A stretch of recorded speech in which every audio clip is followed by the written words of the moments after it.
Welcome to the Welcome to the Daily News Currents. Today is Monday, March 3rd, and for today's headlines we have UK, France, and Ukraine agree to work on ceasefire plan for Russia's war in Ukraine. We're on the moon. Private Blue Ghost spacecraft makes an historic lunar landing. Trump signs executive order making English the official language of the U.S. Israel halts aid to Gaza and proposes new framework for an end of the war. And keep an invasive species in check. Eat a big rat-like rodent, UDIS says. UK, France, and Ukraine agree to work on ceasefire plan for Russia war in Ukraine. Britain, France, and Ukraine have agreed to work on a ceasefire plan to present to the United States. British Prime Minister Keir Starmer said Sunday as he prepared to host a small summit of European leaders to discuss ending the war. The summit has been overshadowed by an extraordinary scolding by U.S. President Donald Trump of Ukrainian President Volodymyr Zelensky at the White House on Friday for being ungrateful for U.S. support in Ukraine's battle against the invasion by Russia. But Starmer said he is focused on being a bridge to restore peace talks, and he used the collapse of those talks as an opportunity to re-engage with Trump and Zelensky and French President Emmanuel Macron rather than ramp up the rhetoric. We've now agreed that the United Kingdom, along with France and possibly one or two others, will work with Ukraine on a plan to stop the fighting. Then we'll discuss that plan with the United States, Starmer has told the BBC. Starmer and Macron have both spoken to Trump since Friday. Sunday's meeting is an important step. The London meeting has taken on greater importance in defending the war-torn ally and shoring up the continent's defenses. Sunday's summit is likely to include talks on establishing a European military force to be sent to Ukraine to underpin a ceasefire. Starmer said it would involve a coalition of the willing. Starmer said he does not trust Russian President Vladimir Putin, but does trust Trump. I do believe Donald Trump when he says he wants lasting peace. The answer to that is yes, he said. Starmer said there are intense discussions to get a security guarantee from the U.S. as one of three components for lasting peace. If there is to be a deal, if there is to be a stopping of the fighting, then that agreement has to be defended, because the worst of all outcomes is that there's a temporary pause and then Russian Vladimir Putin comes again. Starmer said, "That has happened in the past. I think this is a real risk, and that is why we must ensure that if there's a deal, it's a lasting deal, not a temporary pause." A meeting at Lancaster House, a 200-year-old elegant mansion near Buckingham Palace, follows a charm offense last week to engage with Trump at the White House to put Ukraine at the center of negotiations and tilt its allegiances towards Europe. The summit will also include leaders from France, Germany, Denmark, Italy, Netherlands, Norway, Poland, Spain, Canada, Finland, Sweden, and the Czech Republic, and Romania. The Turkish Foreign Minister, NATO Secretary General, and the Presidents of the European Commission and European Council will also attend. European leaders are backing Zelensky. Zelensky received broad support from leaders across Europe after the White House fiasco, which is exceptional for featuring an attack on an ally, and because it was broadcast on live television. Starmer embraced Zelensky when he arrived Saturday for a private meeting, a day before a get-together had been scheduled before the summit. "As you heard from the cheers on the street outside, you have full backing across the United Kingdom," Starmer said. "We stand with you, with Ukraine, for as long as it may take."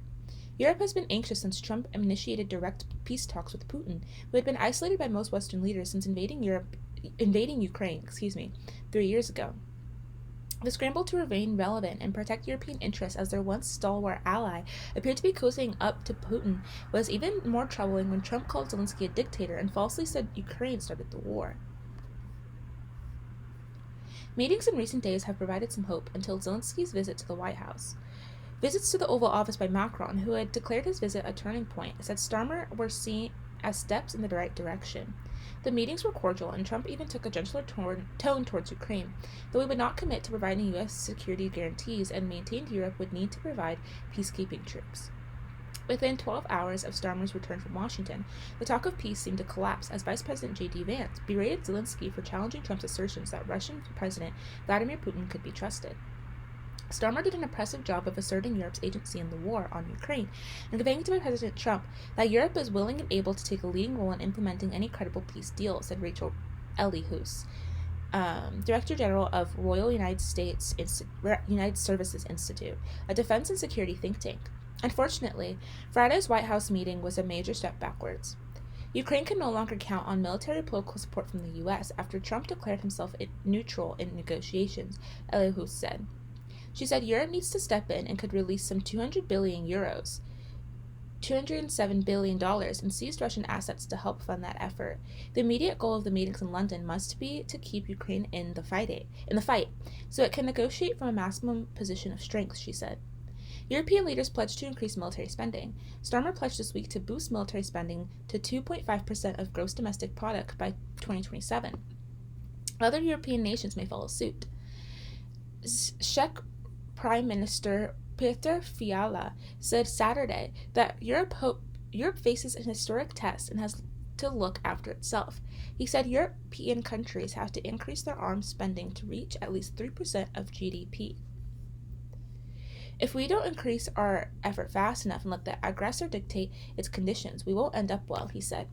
Macron, who said it was legitimate for the U.S. to shift its focus to dealing with China and Asia, also called for more defense spending as he called for unity among his neighbors. We should have woken up earlier, Macron said. I've been saying for years that we need to move sovereign, more united, more independent Europe. We're on the moon. Private Blue Ghost spacecraft makes a historic lunar landing. A commercial spacecraft carrying NASA experiments successfully touched down on the moon's surface early Sunday morning, ushering a new phase of private space exploration. American firm Firefly Aerospace, which live-streamed its descent of its Blue Ghost lunar lander, said the craft arrived on the moon's surface at 3:34 a.m. Eastern Time. You all stuck the landing. We're on the moon, Blue Ghost chief engineer Will Cogan said on the live stream, eliciting cheers from the mission control room. Several companies have attempted commercial lunar landings in recent years. A spacecraft sent to the moon by Houston-based Intuitive Machines last year stopped operating after landing on its side, and in 2023, a lander launched by the Japanese company iSpace crashed into the lunar surface. Firefly Aerospace, which is headquartered in Cedar Park, Texas, said Blue Ghost's smooth touchdown makes it the first commercial company in history to achieve a fully successful soft landing on the moon. The mission occurred as part of NASA's Commercial Lunar Payload Services initiative, wherein the space agency contracts with private companies to send scientific instruments and other technology to the lunar surface. It also is part of NASA's Artemis program, which intends to send astronauts back to the moon for the first time in decades. Blue Ghost is carrying 10 NASA experiments on board, including a drill to measure lunar heat flow, an instrument to collect rock samples, and an X-ray imager to study how Earth's magnetic field is impacted by cosmic forces such as solar wind. The experiments are expected to operate for 14 days, or roughly one lunar day. Firefly said the lander would also capture high-definition imagery of the March 14th total eclipse, when the Earth will pass between the moon and the sun.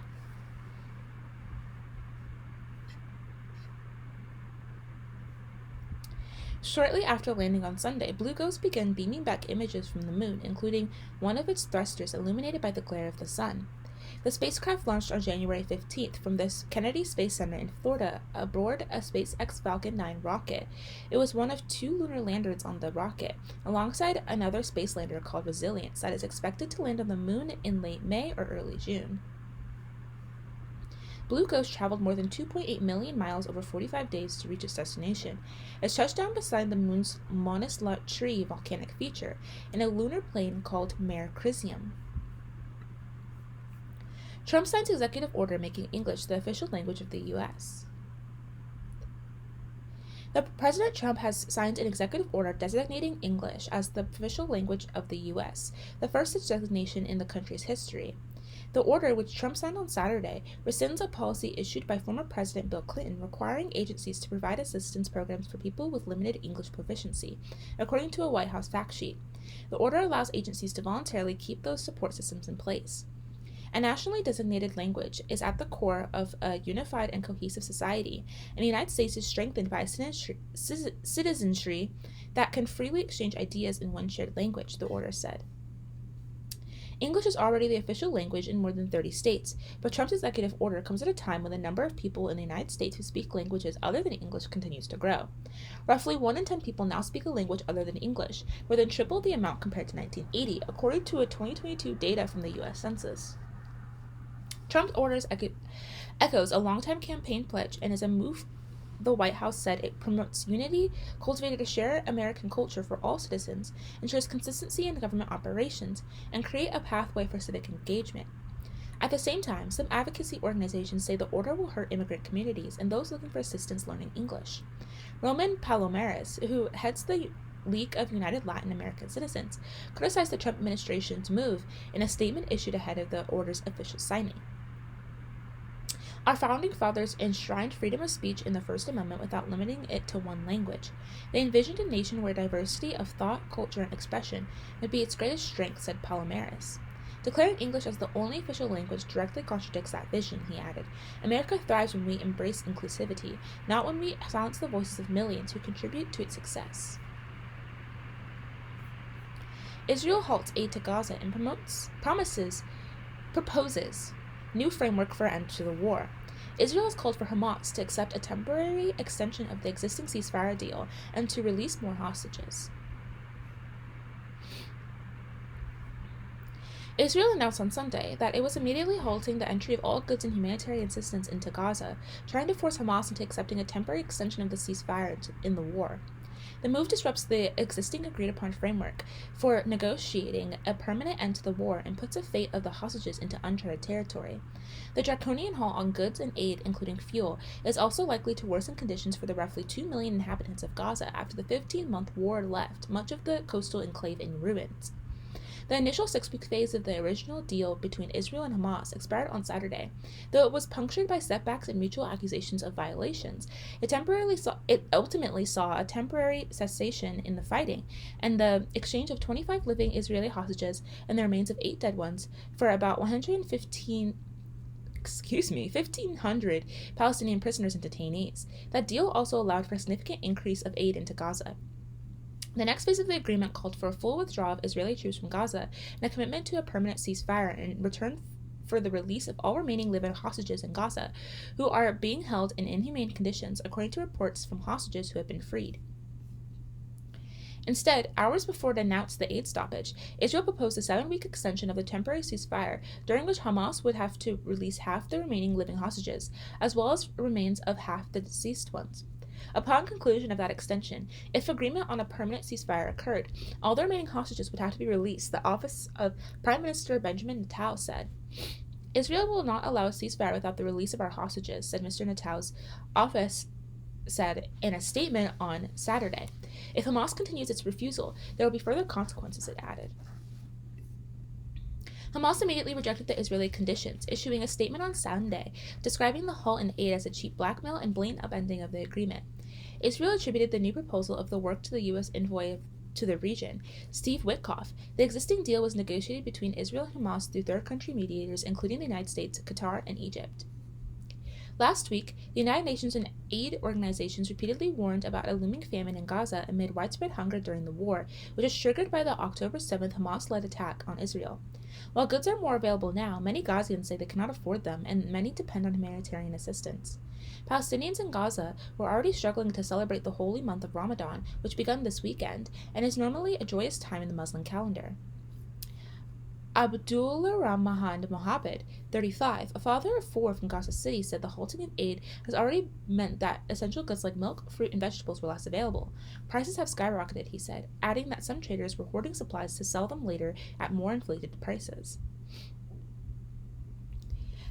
2 Israeli officials, speaking on the condition of non-monetity to discuss internal deliberations, said the government believed that the aid and goods that entered the enclave in recent months and during the temporary ceasefire meant there were enough supplies in Gaza for several more months. They did not offer further details. The officials said that the restrictions would not apply to the entry of water. Under the existing ceasefire deal, Israel was by now to have begun removing its troops from the Philadelphia Corridor, a strategic strip of land along Gaza's border with Egypt. By Sunday, no such movement has occurred. Mr. Netanyahu said the proposed temporary ceasefire should extend over the Muslim fasting month of Ramadan and through the Jewish holiday of Passover, which ends on April 20th. In broadcast remarks at the start of the weekly cabinet meeting on Sunday, Mr. Netanyahu said Steve Witkoff proposed the framework for extending the ceasefire after gaining the impression that there was no possibility at present of bridging between the two positions, Israel and Hamas, regarding the second stage of the existing deal. Mr. Netanyahu added that according to Mr. Witkoff, more time for talks was needed to achieve an agreement. He even defined his proposal as a quarter for negotiations in the second stage, Mr. Netanyahu added. Israel is ready for this. But the Israeli government had been categorical that the war in Gaza cannot end unless Hamas is disarmed and removed from power there, terms that Hamas has largely rejected. Israelis have been shocked by the testimonies of recently released hostages who have said they were kept for months in dark tunnels in constant fear of their lives with very little food and in some cases in shackles. The families of hostages remaining in Gaza have been pleading for the government to end the war and bring them home all at once. President Trump bring us a better deal, a safer deal, Ilay Davis, the brother of Evatar David, a hostage in Gaza, implored on Sunday. No stages, no phases. One deal to bring everyone home, he said in a recorded statement distributed by the Hostages Family Forum, a group advocating for the release of all the captives. Up to 24 hostages are believed to still be alive in Gaza, Mr. Netanyahu said on Sunday. Hamas also holds the remains of at least 35 who are believed to be dead, he added in recorded remarks at the end of the weekly cabinet meeting. We are not giving up on anyone, he said. There will be no free lunches, Mr. Netanyahu said, adding, if Hamas thinks that it will be possible to continue the ceasefire or benefit from the terms of the first stage without receiving hostages, it is sorely mistaken. On Sunday, Hamas reiterated its willingness to begin negotiations toward the deal's second stages and accused Israel of a blatant attempt to renege on the agreement. Hamas is unlikely to accept Israel's new offer without further negotiations, said David Miller, a former State Department Middle East analyst and negotiator who is now a senior fellow at the Chronicle Endowment for International Peace. The proposal, he said, allows Israelis to get hostages back without making reciprocal commitments. On Sunday, Israel also raised the specter of resuming fighting in Gaza, noting in a statement that according to the original agreement, Israel could return to fighting at this point if it gains the impression that the negotiations have been ineffective. Secretary of State Marco Rubio said in a statement on Saturday that he had signed a declaration to use emergency authorities to expedite the delivery of approximately $4 billion in military assistance to Israel. Keep an invasive species in check. Eat a big rat like rodent, the U.S. says. The U.S. Fish and Wildlife Service said Americans should hunt and cook nutrias, an invasive species found in marshy areas, to help curb their population. The U.S. Fish and Wildlife Service suggested to help curb the growing population of invasive species that bears a resemblance to a very large rat. Eat them. The invasive species nutria is a large semi-aquatic rodent increasingly found in marshes in the United States. As a part of its National Invasive Species Awareness Week, which ended on Friday, the federal agency released a list of invasive species that Americans can hunt, catch, and cook to help control the unwanted pests. Topping the list, the nutria, whose population is increasing and disrupting marshland ecosystems. The agency noted in its public advisory that hunting nutrias is not a total solution, but is a start. Okay, so how can we help? The February 20th advisory said, Nutria gumbo. Their meat is lean, mild, and tastes like rabbit. Nutrias, which can weigh 15 to 20 pounds, are increasingly found along the Gulf Coast, in the Pacific Northwest, and the southwestern United States. Their exact population is unknown. They are native to South America, but were introduced in North America in the 19th century during a heyday of the fur trade, according to the U.S. Department of Agriculture. The group of nutrias called a colony can disrupt ecosystems and farming operations by burrowing extensively and uprooting flora. The animals' feeding habits can cause widespread erosion in wetland areas, like something out of a disaster movie, the Fish and Wildlife Service said on social media. Save a swamp, saute a nutria, the agency added. Nutrias can serve as a flavorful base for all sorts of dishes, according to Felipe Parola, a chef based in Baton Rouge, Louisiana, and the author of Can't Beat 'em, Eat 'em, a cookbook with recipes for 40 invasive species, including nutrias. It was a crock-pot nutria, Mr. Parola said. You get the hind, and you put it in a crock-pot, vegetable, beef broth, tomato paste, and you get a perfect stew. As long as the meat is cleaned after hunting, cooking nutria is like preparing any wild game, he said. The community of Venice, Louisiana, situated at the end of Mississippi River, hosts the annual Louisiana Nutria Rodeo. It is a competition to hunt and cook nutria, taking them out of the wild in a mission to conserve the bayou. The rodeo, held in the end of February, attracted about 500 participants this year. According to Robbie Carter, the event organizer, some hunters show up with truckloads of dead animal for the nutria toss, in which carcasses are flung for distance, nutria cornhole, and best off, the nutria cook-off. You have about 6 or 7 teams, Mr. Carter said. They made tacos, they made gumbo, they made sloppy joes using fresh nutria meat. Tastes like chicken, he added. Mr. Parola said he was skeptical that any public advisory could effectively encourage more people to hunt nutria, but he hoped that nutria dishes could be commercialized and prepared more often rather than just as a novelty. He said he once cooked a 20-gallon tray of gumbo at the rodeo for attendees to sample. It was gone in no time, he said. That is all that we have for today. Thank you so much for listening. Goodbye.